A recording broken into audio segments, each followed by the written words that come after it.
What's happening, Hardscapers? Well, bought another machine. Let's review it. Okay, I got this machine months after I got that last one that we've done a review on already. I'll leave that linked below. It wasn't a great review. Lots of things got pointed out to me after the fact, and I wasn't thinking during it. I'll take a little bit more time with this one, explain why I like it a lot better than that last one, but there are some downfalls to it, especially being a smaller machine. This is a 38-inch, and you know that with that last video, the 43-inch machine I was complaining about, but obviously I bought it on a whim. I just happened to log in just as the auction was going on and just bought something. It's cheap enough that I figured I would just purchase it, and kind of the same thing happened with this. I did have my eyes on it though, because it was a 38-inch, and a lot of our projects were working with really tight access. So I mentioned like 36 inches. It's a rule of thumb, not meant to be like exactly 36 inches. Gates are around like 36 to about 42 inches here. So anything more than say 40 is getting pretty tricky. So to be honest, I really like this machine compared to the last one, in comparison to a mini skid steer that has a little bit more name brand recognition. Obviously it's not going to be as good. Still the same controls as the last one: left track, right track, forward, reverse, bucket, tilt or dump, tilt, dump, whatever. Problem with this still is that you have to be pretty much still on the machine. You can't be moving forwards or backwards while lifting or raising. So that's still an issue there. We also have these fuel gauges. This says hydraulic oil gauge. This is fuel gauge. Fuel gauge says 0, doesn't make sense. And this hydraulic oil gauge says 33. These fluctuate all the time. It would be nice if they were working because they are digital, but that's a pain. Oil temperature goes up to about 74 degrees on a hotter day, and working this machine completely the entire day. This we are 46.5 hours into this review. Got a oil cooler button. We've got headlights there, and throttle up, no throttle. I don't know what the rotate does. It doesn't really do much because I don't know. I figured that it is supposed to rotate. It says that it locks, but I don't see that lock actually working. The fuel, I like that it's raised. On the last one, it was right at the ground there. This one's raised. One thing we had to do is the bolt pattern on this was higher. So this was actually lifted even higher. We took it down one, so you can see we've only got one bolt in it. We took one bolt off because when it was raised, you can't even get the dipstick out. Even right now, it's difficult to get the dipstick out, but at least now you can. Before, you couldn't even get the dipstick out. And that was an issue when I first picked it up because I had to get it off the trailer, and I dropped it off to a small engine repair mechanic, and to get it off the trailer, I needed to put oil in it because it said on the dipstick, no oil. It had a tag on it. It said no oil. I assumed that meant there was no oil in the machine. So I put oil in the machine, and when I started it up, it was just spewing black smoke and oil out of the exhaust.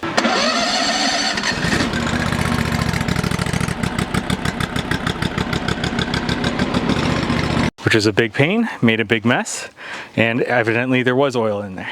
But engine, this intake's leaves. It would be nice if this was closed off somehow, but you can see that there's leaves that go into this pretty quickly, especially in the fall here. We've got our air filter, choke.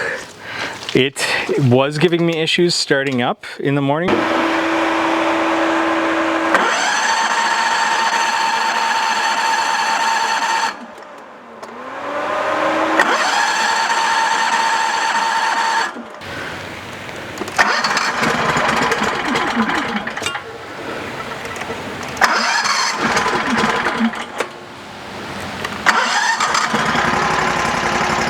Got a power outlet there, auxiliary, and grease points. Somebody did mention that the Zerks are not in some areas because these are areas where those will get damaged pretty easily.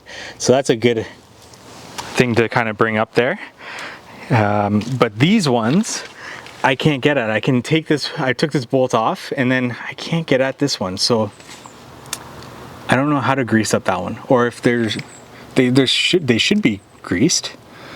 Maybe somebody can leave a comment and let me know what to do with these, because I've taken the bolt off, but I can't take this out because I think that would take out the mechanism that's holding that in place. This one has one at the bottom, but these ones don't, so I don't know how to grease these ones. Still got that battery switch there, and then we've got any information here that you think might be useful. One of the first things that happened was this thing fell off.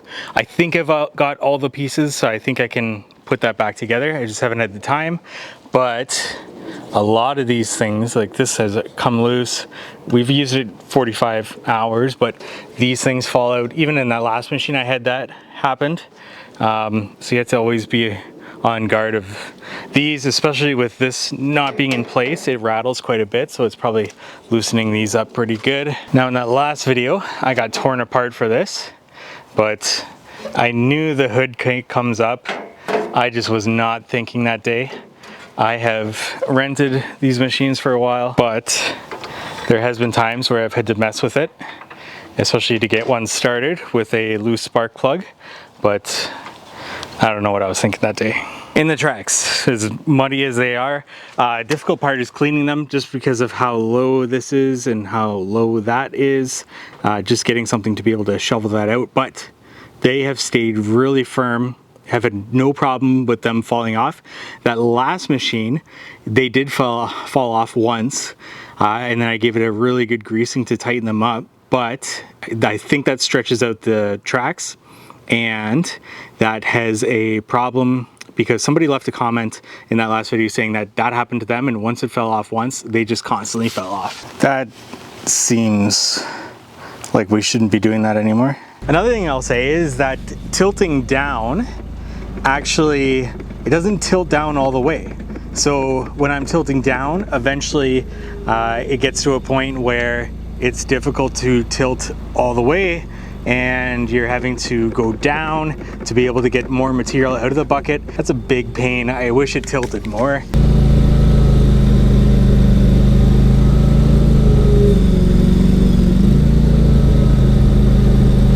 This thing is a workhorse though. At 13 horsepower, I think the other machine was 23 horsepower. I noticed a little bit of a power difference, but it has done amazing with this excavation, this base prep, and as well as getting through a tight area.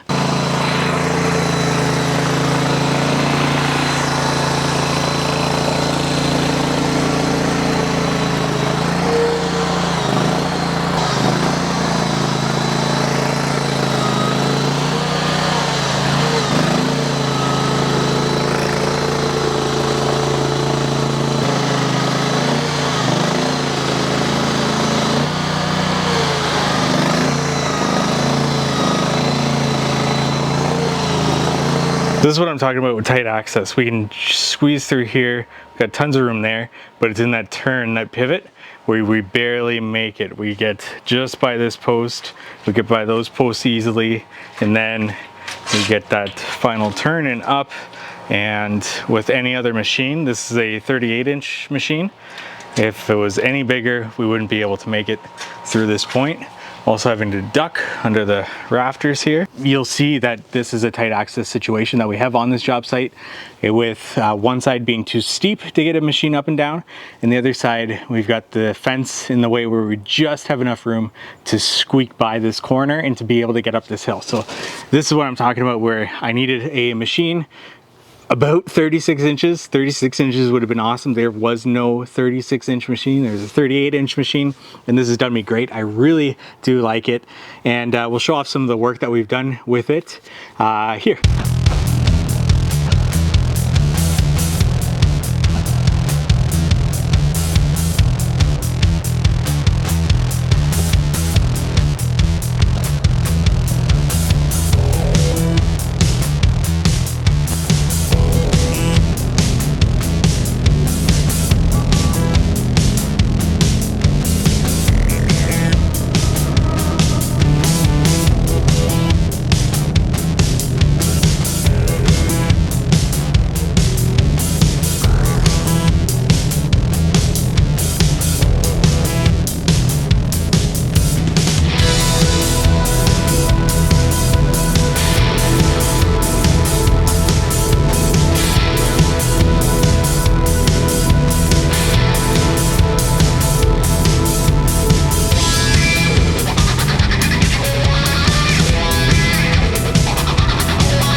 I got it from the Ritchie Brothers auction if you're looking for one your own, but they're also all over the marketplace right now, especially with how things are going. Lots of equipment's for sale. So I got this machine for $3,750. After closing fees, whatever, it was probably about like $4,500, maybe, probably less, $4,250, something like that. And it's definitely worth the money for that price. It just makes sense for me. Hey, I hope this review's helped you in some way. If it has, please give this video a like, comment below any questions, comments, do you have the same machine? And subscribe to this YouTube video for more hardscaping content like this. Thank you so much for watching.